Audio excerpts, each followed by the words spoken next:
Hey, I'm Darren Pearson, aka Darius Twin, and I'm going to teach you how to light paint using a Samsung Galaxy S22 Ultra. First thing you're going to need is to sketch a design.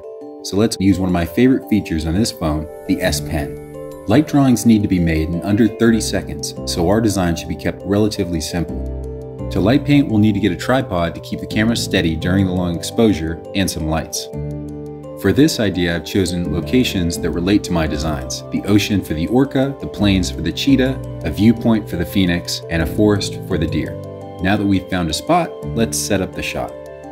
To shoot a light painting, you're going to need the flexibility of Pro Mode, which unlocks advanced access to your Galaxy S22 Ultra camera settings. So once you've set up your Ultra on the tripod, you're going to open the camera app, scroll to More, and choose Pro. First, set your focus, which you can do manually or using the auto setting. I've found that 0.8 is usually a good focus value for light painting. Your camera's sensitivity to light is determined by the ISO setting. The higher the ISO, the more sensitive your camera's sensor is. Because we're shooting in a relatively low light environment, I find the 100 to 800 range to be a good setting for starting out, but play around depending on the ambient light in your environment.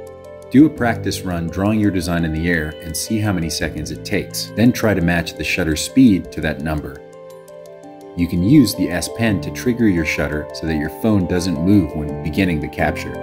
Now we recreate the sketch that we practiced life-sized using a light directed towards the camera lens. Here's the 4 light paintings I did, each representing a different elemental spirit animal. Light painting isn't hard, it just requires creativity and a little patience. But thanks to the great low light capabilities of Samsung Galaxy S22 Ultra, it's easier to do than ever. Grab a light and find out for yourself.